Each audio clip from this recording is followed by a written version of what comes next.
I'm Alex Karpazis. I'm creative director on Rainbow Six Siege. Alex, what is the backstory for the new operator Sens? Like, what can you tell me about them? So, Sens hails from Belgium. They went through life experiencing military academy and then eventually joining the Belgian SAS before meeting up with Rainbow and joining Doc and the Wolfguard squad. Their background comes from a lot of military discipline, but they also have a much more lighter, bubblier side, enjoying music. And you'll probably get a sense of that through some of the storytelling that we'll do throughout season 2. So, what goes into crafting an individual operator's backstory? Like in Sens's case, how did you decide on their look, their persona, and their country of origin? So, we usually have a couple of needs whenever creating a new operator. One is their gameplay, and that's probably the thing that comes first. What is the gameplay that we want to introduce with every new operator? That goes through a couple of prototypes and iterations, and then once we're settled on something we're happy with, we start pairing them with a background with sieges about visiting the world, different people, different walks of life. And so we usually have a couple of countries we want to visit within a year, and we kind of start taking all of these ingredients together, and our universe team starts building their background profile. Do they have a temperament or character traits that are unique to themselves?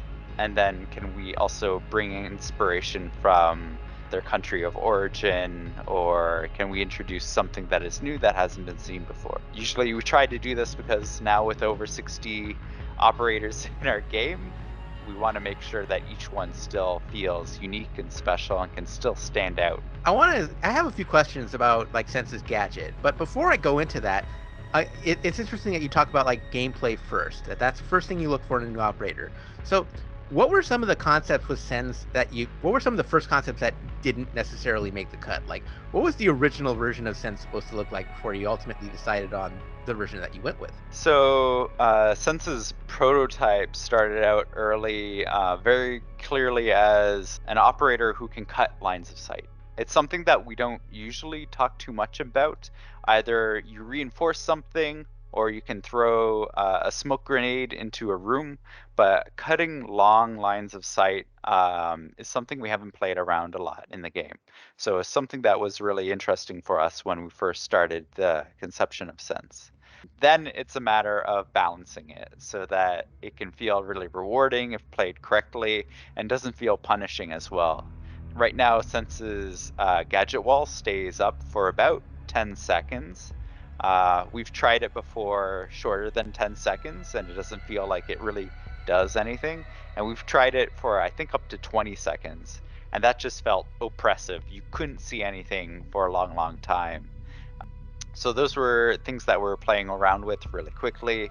Since this gadget also comes with a bit of preparation, if you can bounce it off of a wall at the correct angle, you can cover a different line of sight than what you're actually looking at too. And so that took a lot of playing around with. Can you bounce it downstairs?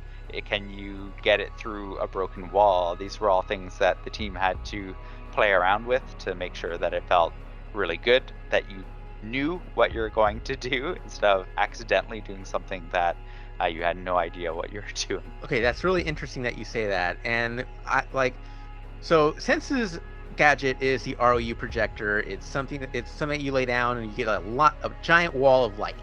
So what are some of the other applications that you can use with it? Like, is it possible to kind of like deploy it from, let's say you're coming in from the roof and you're coming in from like a hatch on the roof. Like what are some of the other ways you can use the ROU projector in like more unique ways?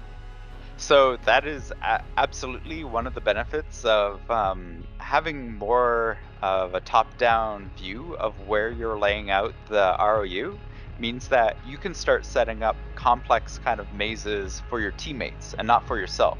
So if you're throwing it down through a skylight for your team, you can actually plan out where all of the bounces will be for the gadget.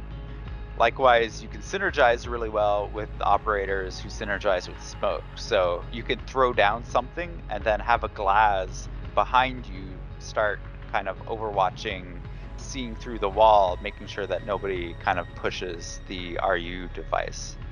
Those are some of the clever ways, even just punching a small hole so that the wheel can spin through to the other side and then start blocking the line of sight for the defenders. It's where can you fit the wheel to create a wall, and it's less about just throwing a wall in front of you and blocking whatever is in front of you. Okay, so like who are some of the best operators to pair with Sens? Like who gets the most benefit out of using that ROU projector and kind of adding that tool to their own arsenal? It's whoever benefits from kind of visual denial. Glaz is going to be the best partner for Sense. Like he can just see through the wall and also highlight targets so that he can pick them off.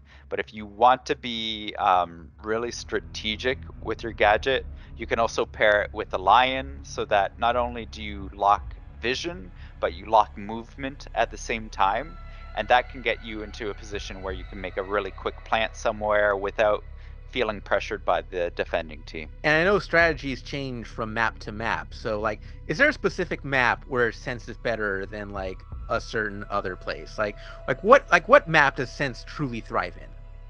So I think it is, like you said, it's situational depending on the map. If you have a map that is really wide open, or you have really long lines of sights, like cafe, just going through an entire corridor, that's fantastic if you're approaching a site. But for other sites where you can probably get like a sneaky plant down really quickly, like basement of bank, then you can quickly block line of sight, get the plant down, and now it's really difficult for the defenders to retake the site now with that wall up. Let's go to the other side now. Let's say you're playing on defense and you're facing Sense on the other side. Who are the best defenders equipped to kind of counter that RU projector, or best suited to play against Sense? So the absolute best defender will have to be Warden. With his gadget, he'll be able to see right through the wall, just like he'll see right through smoke. And by that same token, we also have Maestro. So he'll be able to place his turrets around a site, and his turret will see through smoke, it'll see through Sense's ROU, and he'll be able to see what's happening behind any of those walls of light. On top of that, any defender that gets an impact grenade will be able to impact the wall. So it'll actually explode the section of the wall that you aim at. So you're making a hole, you're actually punching a hole through Sense's ROU system. So those kind of, they're usually added to roamers, but if you're on site and you have the ability to throw an impact on that wall, you'll be able to punch a hole through it. So it's one thing to have the concept of the operator, like once you're in the design phase and all that, but it's another thing to like see that operator in action. And sometimes you're gonna see that operator played in ways that you're just like, I didn't even know you could do this with that person. So have you seen any instances where you've seen somebody play with Sense where it just blew your mind and you're just like, oh my God, I didn't even know you could do this with this person? Whether it's somebody playing like an internal QA, or maybe somebody from the esports world got their hands on it. Like what examples have you seen of truly exceptional Sense play? This always happens to our operators. We do as much homework as we can, and then we're always surprised. And I'm sure we will be surprised by when we release Sense Live in the game. I think one of the best plays would have to be in our play sessions, a player just getting the perfect angle to shut down 3 line of sights for defenders. And for us, that is so much more than just a simple smoke grenade. And it's so much more than we kind of wanted to hope for this operator, that people actually start understanding the angles that they can get with the RU device and actually make it a nightmare for defenders to get any kind of visual intel. So last question for me, and this is kind of more of a general question when it comes to designing new operators. How important is it to make a new operator stand out on their own while also making sure that they can complement the rest of the Siege roster? Um, I can just say it is immensely important for us to do this. Not only from a gameplay perspective, where you can easily identify the gadget, the purpose of the operator, also so that you can either counter them or accompany them. Um, that's really, really important. Even when we look at the cast of Siege with over 60 plus characters, and sometimes we intentionally double up our efforts in creating similar abilities, these characters still have to remain unique and still bring something that is really special to the table. And it's the same on the narrative side too. When we want to tell the story of somebody new coming to the Siege team, bringing their own unique point of view, their own unique outlook, they need to stand on their own, even if they join the squad of Wolfguard or they join Siege in all their capacity. It's really important for people to get emotionally attached to these characters and root for them and feel like they understand them. Okay, and before we go, please tell us about what players can expect to see from Siege in Season 2 and beyond. Siege Season 2 is a big one for us. So we're calling it the season of onboarding. We're introducing a lot of new tools for both new players coming into the game, but also veterans of the game. We're introducing a shooting range for the first time in our 7 years of history. You can jump into a shooting range, you can test the recoil of your weapon, change your loadout, change your attachments. We're also introducing the operator guide, so no matter where you are, you can jump in and see, okay, this is what this operator is all about, their unique ability and how to use it.